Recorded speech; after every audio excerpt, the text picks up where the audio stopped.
Hello everyone. Iran Israel যুদ্ধে Iran বর্তমানে slow strategy rules follow করতেছে।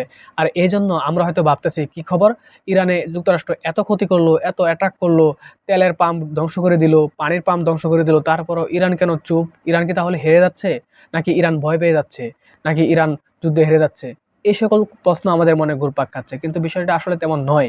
ঠিক আছে, ইরান এখানে ওই যে বললাম স্লো স্ট্র্যাটেজি রুলস ফলো করতেছে, এবং এই স্লো স্ট্র্যাটেজি রুলস ফলো করে যুদ্ধটাকে দীর্ঘস্থায়ী করে দিন শেষে ইরান বিজয় লাভ করবে। এবং সেটা কিভাবে, আমি এটা বিশ্লেষণ করবো একটু পরে। তার আগে আমি বলে নিই গতকাল থেকে আজ পর্যন্ত কি হয়েছে। গতকাল থেকে যেটা হয়েছে, প্রথমে যেটা হয়েছে সেটা হচ্ছে, আপনি জানেন আয়াতুল্লাহ আলী খামেনির পুত্র মুস্তফা আলী খামেনিকে ইরানের সর্বোচ্চ নেতা ঘোষণা করা হয়েছে, নির্বাচিত করা হয়েছে। মুস্তফা আলী সরাসরি যখন নির্বাচিত হয়ে প্রথম অ্যাটাকটাই করছে হচ্ছে তেল আবিবে। তেল আবিবে একদম তামা তামা করে ফেলছে, এবং তেল আবিব যে ওই যে আশ্রয়স্থল ছিল যেখানে ইসরায়েলিরা মনে করেন যে বাংকারে আশ্রয় নিত, সেটাকে ধ্বংস করে দিছে। বর্তমানে আশ্রয়স্থলে বিদ্যুৎ নেই, একদম ইলেকট্রনিক সাইট যে আছে সব ধ্বংস করে দিছে, একদম অন্ধকারে বর্তমানে আছে তারা।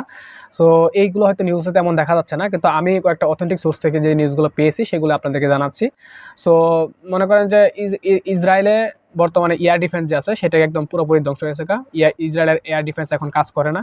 সেই কারণে মনে করেন যে এখন ইরান মন চাইলে যখন অ্যাটাক করতেছে তখনই ইসরায়েলে যে সব হানা দিচ্ছে, এবং ইসরায়েলে প্রায় অনেক জায়গায় ধ্বংসস্তূপে পরিণত হচ্ছে। এই কারণে, কারণ সেখানে এখন এয়ার ডিফেন্স আর কোনো কাজ করতেছে না ইসরায়েলের। এবং চীন ঘোষণা দিছে তারা সবসময় ইরানের পাশে আছে। পাশাপাশি রাশিয়াও, আপনারা নিউজটা দেখছেন কিনা জানি না, সো নিউজটা হচ্ছে পাশাপাশি রাশিয়াও কিন্তু বলে দিছে যে মুস্তফা আলী খামেনির উপর যদি কোনো অ্যাটাক হয় তাহলে সেটা তারা বরদাস্ত করবে না। অর্থাৎ রাশিয়া সম্পূর্ণভাবে এখন সাপোর্ট দিচ্ছে ইরানের।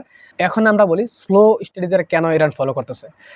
ইরান স্লো স্ট্র্যাটেজিটা ফলো করার মেন কারণটাই হচ্ছে, আপনার মনে করেন যে এই যে এটা, যাতে ইসরায়েল এবং যুক্তরাষ্ট্র বারবার অ্যাটাক করতে করতে তারা ক্লান্ত হয়ে যায়, এবং তাদের অনেক বিলিয়ন বিলিয়ন ডলার ক্ষয়ক্ষতি হলে যখন তাদের রাষ্ট্র থেকে তাদেরকে চাপ দেওয়া হবে এবং বৈশ্বিকভাবে যখন একটা চাপ প্রয়োগ হবে, তখন তারা ক্লান্ত হয়েই যুদ্ধ থেকে চলে যাবে, আর তখনই ইরানের বিজয় লাভ করবে।